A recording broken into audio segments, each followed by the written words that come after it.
Mesdames, Messieurs, bonjour et bienvenue dans ce nouveau numéro de votre émission Idée. Aujourd'hui, Idée reçoit le consultant Dr Drayao Mawena pour parler de comment pouvons-nous développer notre confiance en soi.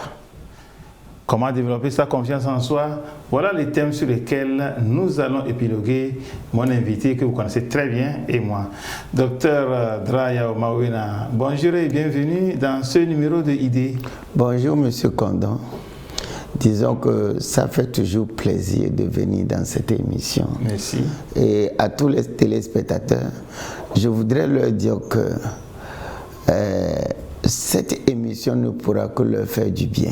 Merci beaucoup. Ceux qui n'ont pas confiance en soi, l'estime de soi et l'assurance de soi, après cette émission, vous repartirez plus audacieux. Merci.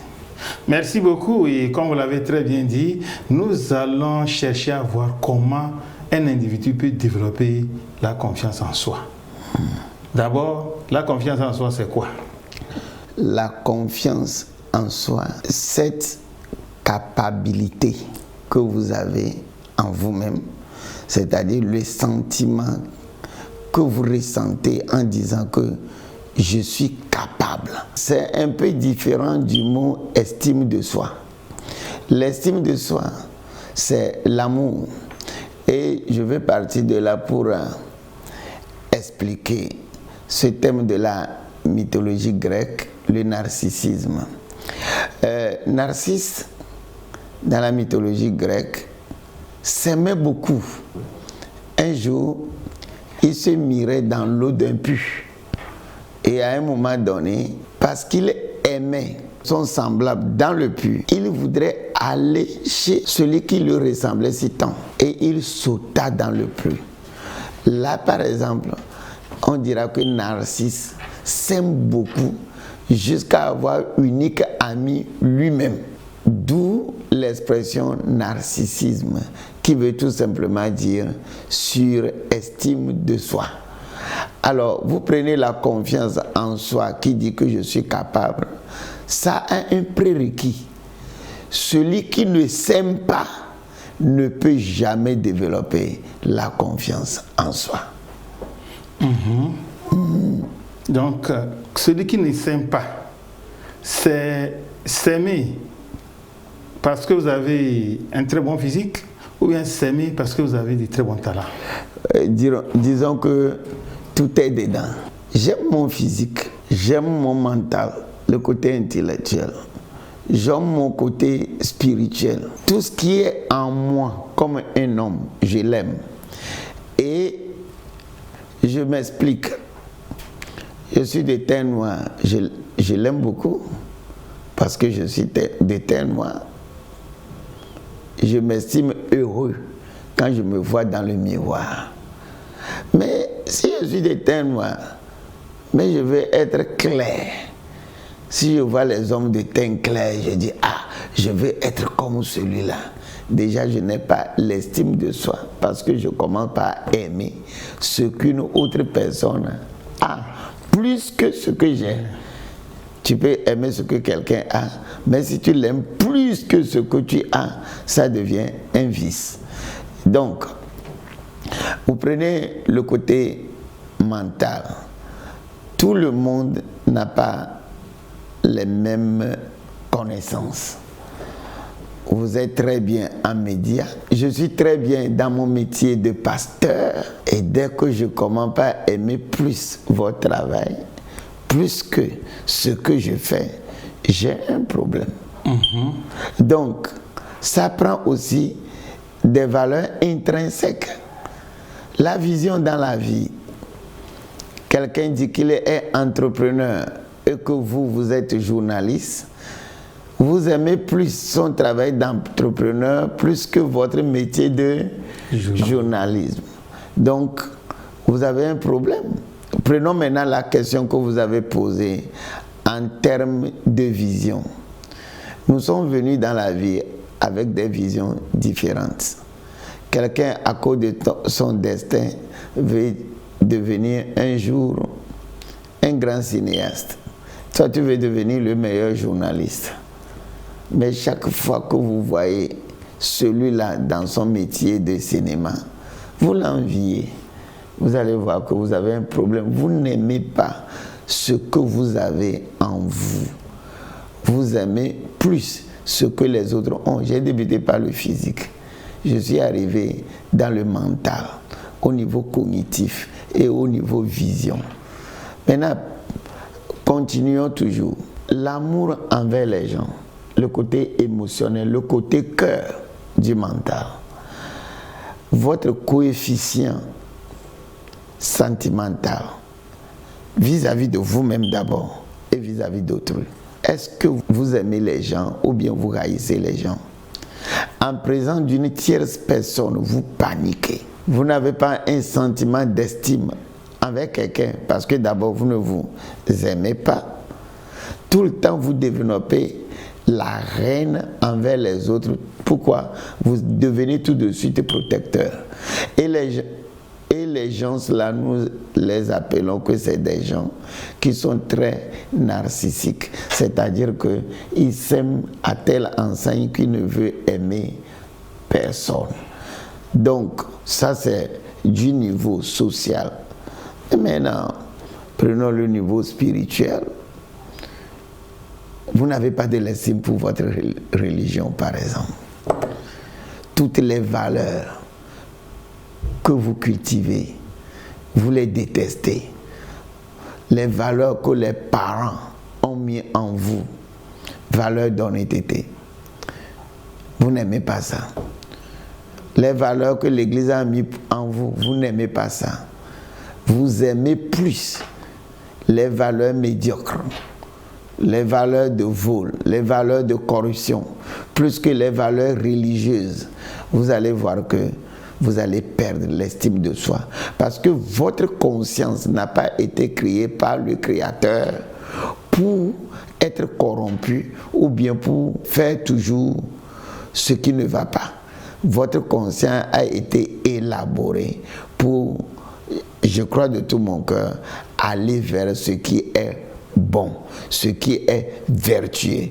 Donc si vous faites le contraire de ça, vous perdez tout de suite l'estime de soi. Si on revient à notre thème qui est la confiance en soi, oui. Et cette estime d'avoir confiance en soi, elle se développe, on est avec. Je pense que la confiance en soi se développe. Et si l'homme était seul dans la nature, comme Lewis Strauss l'avait défini, qu'on a mis quelqu'un dans un lieu désert quelque part, il a grandi lui-même, il a fait les choses de lui-même, jusqu'à adopter le comportement animal parce qu'il vivait au milieu des animaux. Vous allez voir que les problèmes de la vie, les attaques des bêtes, tout ce qui est autour de lui va l'aider à court et à long terme à développer une confiance en soi. Donc en fait, la confiance en soi n'est pas quelque chose d'inné. Ça se développe quand vous vous affrontez aux défis de la vie. Donc, quand vous êtes né dans un monde, dans une société d'adversité, vous allez développer une confiance en soi qui sera différente de celui-là qui est né dans une société d'amour. Si par exemple vous venez dans le monde, on vous fait tout. Tout dont vous avez besoin, on vous donne. Jusque peut-être en terminale. Et vous prenez une bourse par exemple à aller dans un autre pays africain. La première fois vous allez faire la cuisine, vous n'aurez pas confiance en vous-même. La notion de confiance voudrait tout simplement dire que je me dis que je ne peux pas. L'estime de soi dit j'aime pas ou bien j'aime. La première fois vous allez faire la cuisine, vous dites moi, vous allez voir que vous aurez le téléphone à l'oreille, maman, j'ai mis l'eau, après je mets quoi? Parce que quoi, vous ne l'avez jamais fait et vous n'avez pas cette confiance-là de le faire. C'est-à-dire vous ne pouvez pas. La capacité de le faire, vous n'en avez pas. Et ça va détruire un sentiment d'agir en vous. et on dira qu'il n'a pas la confiance en lui-même dans le côté restauration. Ainsi de suite, il y a beaucoup d'exemples qu'on peut donner. Alors, quelqu'un qui se développe, quelqu'un depuis son bas âge, comment pas se battre? Ces gens-là dans l'avenir développent plus la confiance en lui-même. Des fois, il y a des frustrations qui arrivent dans la vie de certains individus. Vous allez quelque part, vous avez fait la même formation, vous connaissez les mêmes choses, mais par rapport à votre vie sociale, vous pensez que les autres sont plus avantageux que vous, et devant eux, vous êtes frustré.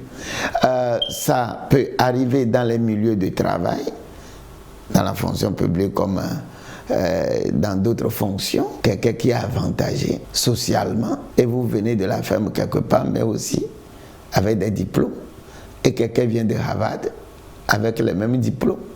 Peut-être que vous avez fait l'université de Lomé ici, vous le voyez, vous avez paniqué. Or, peut-être dans la pratique, vous valez mieux que lui. Et ça arrive beaucoup, même à nous les pasteurs. Pour la petite histoire, j'étais à une conférence à Kinshasa, et le jour-là, Maurice Rollo, paix à son âme, il devait finir de prêcher. Et moi, je vais prêcher. Il dit, mais qu'est-ce que je vais dire? Et puis, j'avais peur. J'étais dans mon coin. Heureusement que quelqu'un m'a approché, le pasteur qui nous avait invités, s'approche de moi et dit, Pasteur Dra, l'évangélisation au Togo est très difficile. Si vous avez fait ce que vous avez fait au Togo, ça veut dire que vous pouvez faire mieux aux États-Unis que lui. Donc, qu'est-ce qu'il essaie de faire? Il essaie de booster ma confiance. Puis il dit, ok. Il dit, pasteur, ne fais rien de nouveau. Ce que tu faisais avant, reprends-nous ça. Et je me suis levé. J'ai fait comme je faisais au Togo. Tout le monde a commencé par m'apprécier, applaudir. Et puis ça m'a donné une grande confiance en moi-même. Que là, je peux prêcher partout et réussir partout. Donc des fois, il faut essayer d'aider les gens en boostant d'abord leur estime en soi, leur confiance en soi. Cela veut dire que la confiance en soi et l'estime de soi sont de pair. C'est un couple. Ouais. Ou bien ils vont toujours en duo. Donc, s'il n'y a pas l'estime de soi, il n'y aura jamais la confiance en soi. C'est-à-dire que vous êtes devant quelqu'un, vous pensez que ses valeurs sont meilleures à vos valeurs, vous pensez que ses potentialités sont meilleures à vos potentialités, vous pensez que ses connaissances sont meilleures à vos connaissances, vous pensez que son savoir-faire et son savoir-vivre sont meilleurs à vos savoir-faire et vos savoir-vivre. Et donc, vous développez un complexe d'infériorité. Le complexe d'infériorité naît quand il n'y a pas l'estime de soi. Mais quand vous évaluez vos potentialités, votre capacité intrinsèque comme physique, et vous dites, j'aime ce que je suis, j'aime ce que j'ai est meilleur plus que tout ce que les autres ont. Vous allez voir que vous gagnez en confiance en soi.